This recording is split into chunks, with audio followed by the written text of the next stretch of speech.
আসসালামু আলাইকুম, সবাই কেমন আছেন? আশা করছি সবাই ভালো আছেন। আল্লাহর রহমতে আমরাও ভালো আছি। আকাশে অনেক মেঘ জমেছে এবং বৃষ্টি হচ্ছে। এর জন্য আমাদের আজকে ইচ্ছা হলো যে আমরা আজকে রাতে খিচুড়িটা খাবো। এর জন্য আমি প্রথমে এখানে 250 গ্রাম চাউল নিয়ে নিয়েছি আর 150 গ্রাম পরিমাণ ডাউল নিয়ে নিয়েছি। এখানে আমি মুগ ডাল, তারপরে মসুর ডাল, বুটের ডাল, সব ডাউল একসঙ্গে মিশিয়ে নিয়েছি। নিয়ে চাউলটা ধুয়ে পানি ঝরাইতে দিয়েছি। আর এদিকে আমি তেল দিয়ে দিয়েছি কড়াইতে, পেঁয়াজ কাঁচামরিচ দিয়ে দিয়েছি। আর এখানে দিয়ে দিয়েছি লবঙ্গ, গোলমরিচ, তেজপাতা, এলাচ, দারুচিনি দিয়ে আমি পেঁয়াজটাকে ভালো মতন ভেজে নিচ্ছি। ভাজা হয়ে গেলে আমি এখানে বাটা মশলা দিয়ে দিচ্ছি। এখানে আমি সমস্ত পেঁয়াজ, রসুন আর আদা একসঙ্গে করে আমি বেটে নিয়েছি, সেটা দিয়ে দিলাম।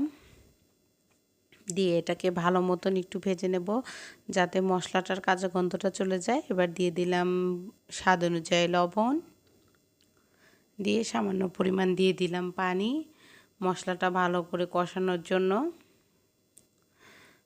এখন দিয়ে দিচ্ছি এখানে মরিচের গুঁড়া 1 চা চামচ পরিমাণ, হলুদের গুঁড়া 1/2 চা চামচ পরিমাণ আর জিরা গুঁড়া 1/2 চা চামচ পরিমাণ দিয়ে মশলাটাকে আবার ভালো করে নেড়ে চেড়ে নেব যাতে মশলার সঙ্গে ভালো করে মিশে যায়। আর এখন আগে থেকেই কেটে ধুয়ে রাখা মুরগিটা দিয়ে দিচ্ছি আমি। দিয়ে এখন ভালো মতন আমি মুরগিটাকে নেড়ে নেব মশলার সঙ্গে যাতে মশলার সঙ্গে মুরগিটা ভালো মতন মিশে যায়। আর এই যে ঢাকনা দিয়ে ঢেকে আমি এটাকে কষাতে দিলাম। এখানে 8 থেকে 10 মিনিট পরে আমি ঢাকনাটা উঠিয়ে আবার নেড়ে চেড়ে দিচ্ছি যাতে মুরগিটা নিচে লেগে না ধরে। আর এখানে কিন্তু মুরগি থেকে পর্যাপ্ত পরিমাণ পানি উঠেছে। আর আমি এখানে আগে থেকে ভেজে রাখা আলু টুকরোগুলো দিয়ে দিলাম। দিয়ে মুরগিটাকে ভালো মতন নেড়ে চেড়ে নিলাম।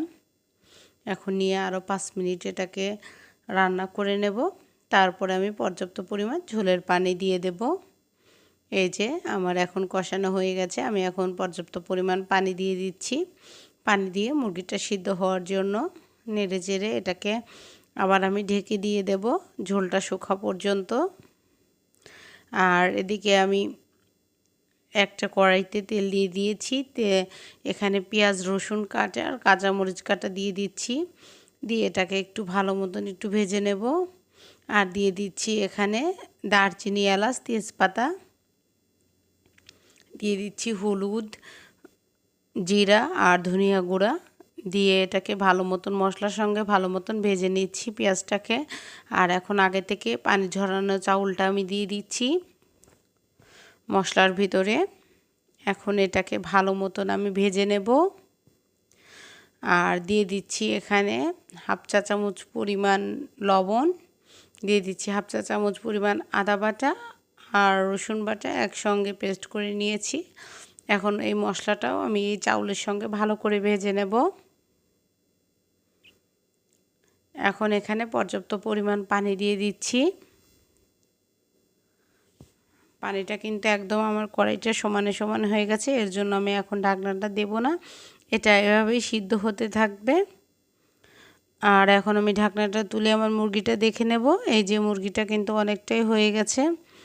আর একটুখানি হওয়ার পরে আমি মুরগিটাকে এখন নামিয়ে নেব। আর এদিকে কিন্তু এই যে খিচুড়ির বলকটা উঠে গেছে। আর এ সময় আমি সরিষার তেল দিয়ে দিয়েছি একটু, দিয়ে ভালো করে নেড়ে দিচ্ছি, ঢাকনা দিয়ে ঢেকে দিয়েছি। এই দেখুন 5 মিনিট পরে আমার খিচুড়ির পানিটা একদম শুকিয়ে গেছে। এখন ভালো মতো নেড়ে চেড়ে আমি নামিয়ে নেব। এই যে আমার খিচুড়ি আর মাংস কেমন হয়েছে অবশ্যই জানাবেন। আজকের মতন এখানেই বিদায় নিলাম। আল্লাহ হাফেজ।